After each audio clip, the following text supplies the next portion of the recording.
Hey guys, Brian delivers you the goods here. Just thought I'd return to you for this album review today for Cage the Elephant's Neon Pill. Sorry if I haven't gotten to any album reviews sooner.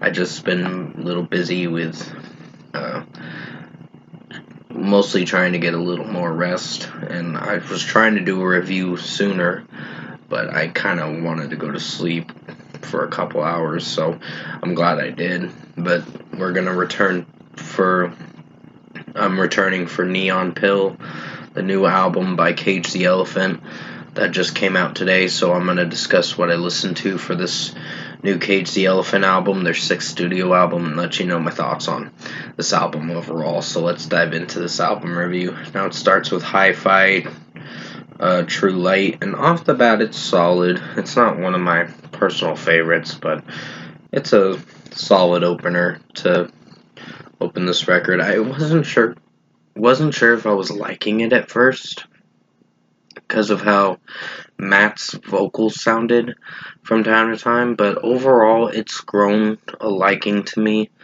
This track, it's has its few critique moments. I have a few critiques with this track, with how it's executing, but overall it's fine. So 4.5 out of 5. Rainbow is a above decent track. I'd give this a 4.25 out of 5. I didn't necessarily hate this song, I just was a little indifferent about it, so this one was fine. Neon Pill was decent, not one of the best songs for this record, even though it was technically the first single for this album. As the lead single, it wasn't that impressive of a track. So this is a 4 out of 5 for this one. Float Into the Sky is a solid track. I think this one had good vocals from Matt, and for time to time it did alright for what it was going for, but I'd give it a 4.5 out of 5. And I have my hit or miss moments with this track. Like, there's some hit or miss moments with the song, with its execution, but I think overall it tried to stay afloat in a way with the melodies and the musicality wise. It tried to stay afloat, and also Matt's singing was pretty strong. Metaverse was only like 2 minutes and 13 seconds, I believe, but it wasn't that bad of a song, so this is a 4.5 out of 5. Out Loud, I think, was another one of the singles, and it's not a bad single for what it went for. I'd give this a 4.5 out of 5 because Matt's vocals from time to time do sound good, but overall the execution of the production and mixing have its quirky moments. So this is an acquired taste of a track.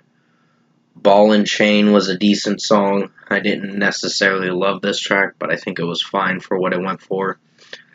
So 4 out of 5. Good Time is going to get a 4.25 out of 5. I didn't hate this track, but I don't necessarily think it's one of my favorites. It's above decent, at least. But there are some execution flaws with the melody and how the song is overall sounding, and Matt's vocals from time to time do have its good points and its weak points. So 4.25 out of 5 for Good Time.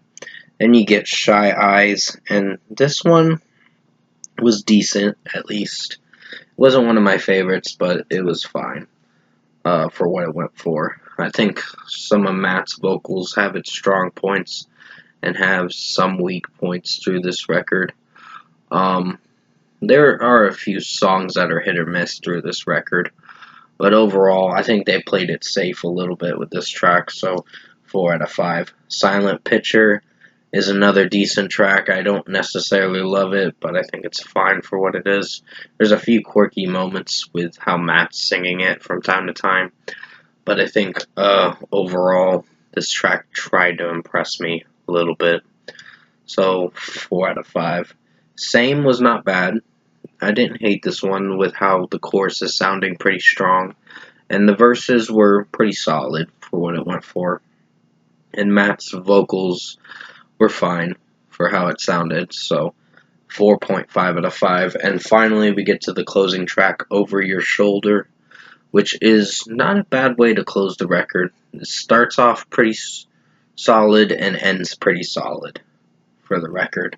I mean, there's a few songs on this record that have its hit or miss moments with its execution of how the song is structurally sounding. So basically, Over Your Shoulder was a more melodic song. It was more mellow to end this record, and I think it was not a bad way to close out the record. So Matt's vocals sound pretty alright in this track, so 4.5 out of 5. Overall, production mixing and execution wise, I found this record to be decent. Not one of my personal favorite Cage the Elephant records.